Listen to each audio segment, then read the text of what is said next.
Knicks led by 14 with less than 3 to go, but Indiana came roaring back, and there's that Halliburton shot.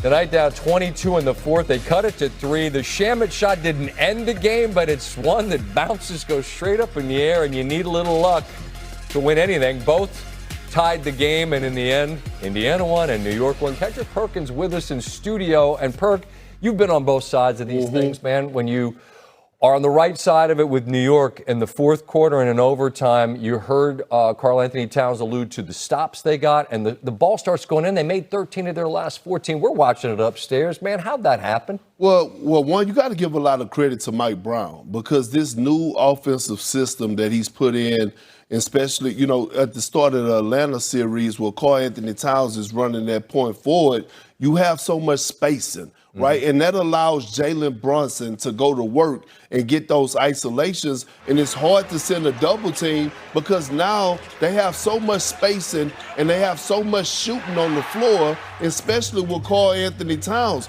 But then they hung their hats on the defensive side of the basketball, right? We give a lot of credit to the Knicks for being a good offensive team, but they've been great this postseason defensively, and I got to tip my hat to them because they've been getting stops when they need to get stops, and they've been hanging their hats on the defensive side. I appreciate Karl Anthony Towns saying we thought we could win all night. Of course. Right. What else is he going to say? But you're down 22, and they can't make a bucket, man. When did you start to think, man, this could be, because Steve asked, could they get it to 10? It was like 94-84, I want to say is what it was. And then Brunson starts hitting threes, and the Garden starts going crazy.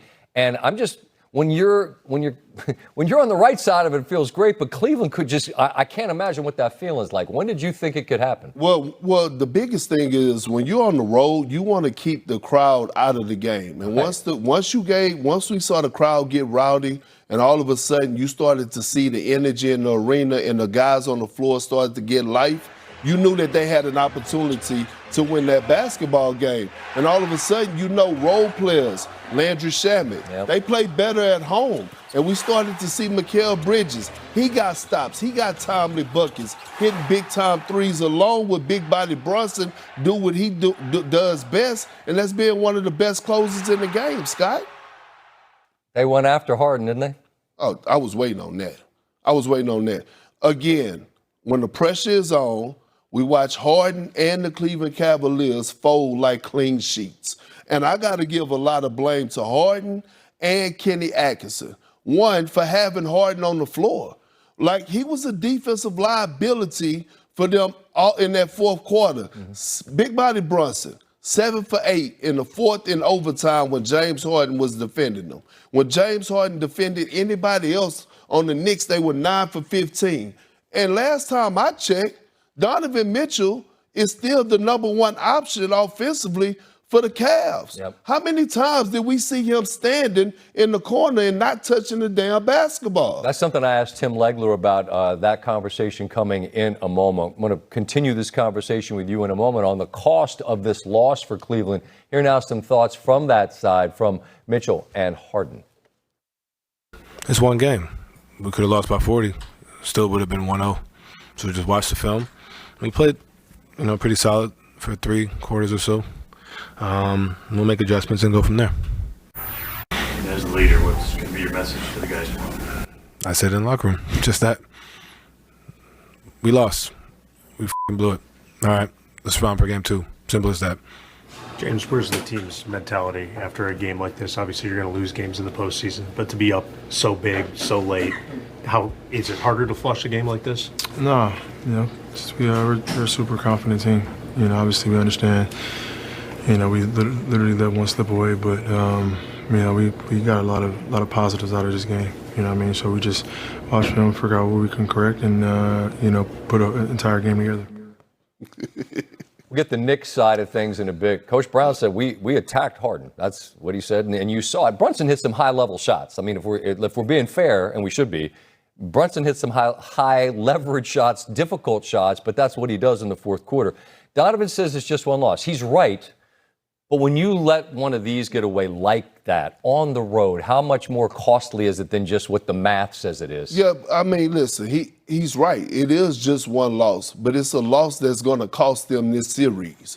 They're going to look back at this game And when this series is over, when they lose this series and said, man, we let one slip away. And they're going to regret every single minute, every single second of that fourth quarter. Because despite how awful they was offensively and not getting Donovan Mitchell involved or trying to get Evan Mobley on the mismatch in the low post, they still were up double digits. So at the end of the day, all you had to do was get stops. All you had to do was find some type of pride, have somebody on the floor to show some type of leadership and say, hey, guys, let's buckle down and show some type of grit. Let's show some type of heart, and let's defend at a high level. And the IQ of James Harden. When Mikal Bridges hit that three in the corner, that was James Harden's fault. Helping off the strong side corner, just making up stuff on the fly. That's rule number one, right? That's rule number one in every one locker room. Scott, never help off the strong side corner. Easy pass by Jalen Brunson, easy knockdown three by Mikal Bridges. And again, Kenny Atkinson continued to roll with James Harden when he saw that they were searching him out. You have a guy like Dennis Schroeder who's on the bench that could come in and provide and be a defensive pest and somewhat give you that tenacity that you was lacking in the fourth quarter. But instead, you let James Harden sink the ship for your whole entire ball club. And yet, as poorly as they played, as they melted and couldn't get a stop and couldn't get a bucket, that Merrill three is halfway down. Mike Breen had the bang halfway loaded. He was ready to say it, and it looked like it was going to be another road team getting a victory at the end. They don't. So I'm not trying to sell sunshine here. I'm just saying it's remarkable to me how fractional the difference is for a team that was just couldn't get anything right at the end, and they still nearly won that basketball game. I'm just curious if they can look at that middle section and pull from it value, lean on the things that they're going to see on tape, and like Mobley this, Mobley that. We were ready to talk about him. Right. You know what I mean? That was going to be the conversation. But Scott, think about this for a second. The Knicks played the worst half of basketball that they played, first half, that they played probably in the last, 4 or 5 games, last 4 or 5 games. You got to capitalize on that. The Knicks had a layoff, right? So they're not going to come into game 2 playing the same way that they played in game 1. And now the confidence level is where it's high. And Madison Square Garden is going to be rocking in game 2. Well, of course they are. They're going to carry that momentum in with them, I'd have to believe. I mean, look, the Knicks aren't going to start 4 from 24 from 3 ever again. All right, this was your chance. They made 6 of their last 8 because they just decided they weren't going to miss at the end. You might have caught Jalen Brunson on inside right after the game. More thoughts? As I think he told Lisa Stalters, I don't have an answer. After some time, I'll have an idea. He's had some. How'd you do it? It looked, when you're down 22 and even before that, and there was one time it looked kind of animated in the huddle. Just kind of what are you guys saying to each other?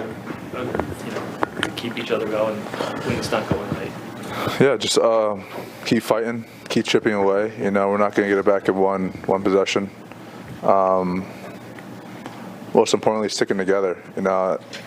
No matter how that game finished, habits translate, and so they translate to the next game. So just finishing the game strong, regardless of whatever's going on, making sure we're having the right habits. So we'll be going to the next game.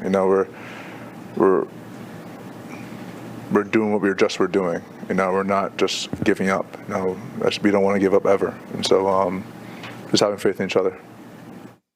Perk, you were up on that screen right there, and you and I made a vow when these playoffs started not to overreact to anything, right? Right. Okay. I don't think this is an overreaction to anything. You win a game like this in your New York. You've been through this.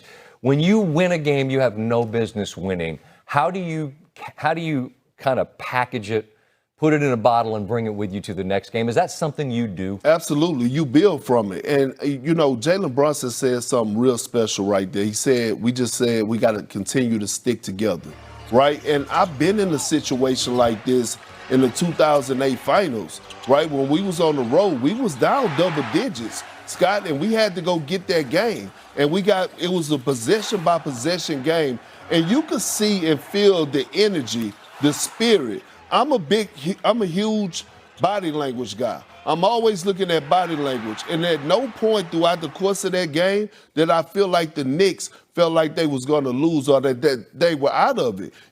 I didn't see any complaining. I didn't see any, dropping of the head or pointing the finger. No, they just kept chipping away, making runs. And when you go in timeouts, most coaches, all they say, let's cut it to 15 by the 6-minute mark. Right. Let's keep chipping away at it. And they kept getting stops. And I can't give enough praise to Karl Anthony Towns and how he stepped up his defense because they didn't need Mitchell Robinson, because Karl Anthony Towns has been doing an outstanding job of anchoring that defense and cleaning up that glass like a fresh bottle of Windex. More to come as we discuss this game. And look, it's been a remarkable start to the conference finals.